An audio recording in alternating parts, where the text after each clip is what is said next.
We're in book 6, or volume 6, of the 10 sets that I have. Bible story by Arthur S Maxwell.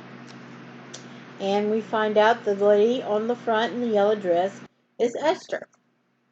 And we are in Esther's story. Okay, part 3, story 6 is where we're at. The Biter Bitten. That's what it says. That night the king could not sleep. Maybe he was still thinking about Esther's banquet, or worried about what was on her mind. Anyhow, sleep would not come. So he sent for the book of records and told a servant to read from it. Sorry that I go up loud, down low, up loud, down low. I guess it's just something I do. Now it so happened that the chapter the servant read was about the two traitors, Bigthan and Teresh, who had tried to murder the king, and how Mordecai had discovered the plot just in time. What has been done for this man Mordecai? He asked the king. Nothing so far, said the servant.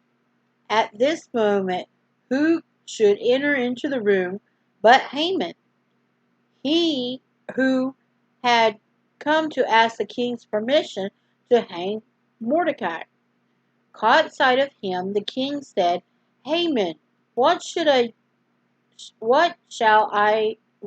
be done to a man whom the king delights to honor? Thinking that the king might be planning some further promotion for him, Haman replied, Let him be dressed in the king's robes, with the royal crown on his head, and let him ride through the city on the king's horse, which one of the chief prince running before him, crying, This shall it be done to a man whom the king delights to honor. Good, said the king. Now do just that to Mordecai the Jew. Mordecai, gasped Haman. Not Mordecai, but he dared not obey. So the king's robes, the royal crown, and the royal horse were prepared as though Xerxes himself was going to use them. Then Mordecai was dressed up as the king of Persia. Surely he must have been the most surprised man in Shushan that day. And how all the prince and the servants, and then it stops, and then it has a painting, and of course Haman does not look very happy. There it is. See, Mordecai is on the horse, dressed like the king, and Haman's right here, running around. He's screaming and saying this is what the king does to someone he likes. And knowing he can't stand Mordecai. Okay. And then it says, and how all the prince and the servants and even the king himself must have laughed as they saw Haman start running ahead of Mordecai through the palace gates crying, This shall it be done to the man whom the king delights to honor. As the strange procession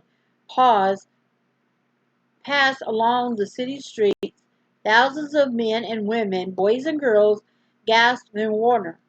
Surely it can't be Haman, I can hear them say. Not the prime minister himself, running before Mordecai the Jew. Before nightfall, all Shushan must have been rocking with laughter. No doubt No doubt Mordecai was amused too, but as for Haman, it was more than he could take.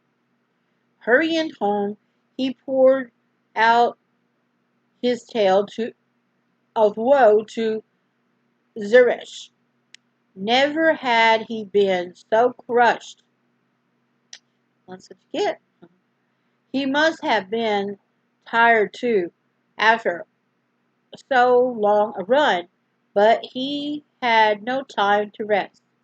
For even while he was talking, the king's chamber, chamberlains arrived to to state lead him in state to Esther's banquet.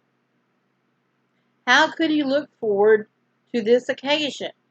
Now he didn't care whether he went or not. Would the king tease him about what happened that afternoon? What would the queen say if she had heard about it? And how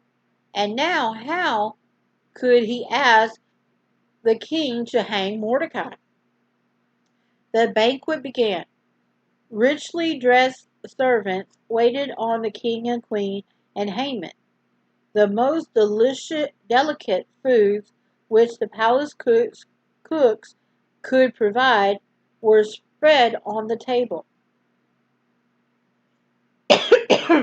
By and by, the king, unable to wait any longer to satisfy his curiosity, asked, "What is your petition, Esther? What do you want of me?" "I ask my life and the life of my people," she said boldly, but pleadingly. "For we are sold, and I and my people to be destroyed, to be slain, and to perish. Who is there in my kingdom who would dare to think of such a thing?" asked the king in great surprise. "Haman," said the queen, "this wicked Haman." White with anger, the king rose from his seat and strode out into the palace garden, leaving Haman alone with the queen. Sensing his danger, Haman begged to plead for Esther's forgiveness. He wanted her to he wanted her to beg the king not to have him put to death. In a frenzy of fear, he flung himself on the couch where she was resting. Uh-oh. At that moment the king returned. Now he became more furious than ever, thinking Haman planned some yeah, he thought he was doing something he wasn't supposed to. Okay, and then it's got a picture of Esther pointing at Haman and Haman looking shocked. And the king getting mad. And there's the picture, illustration.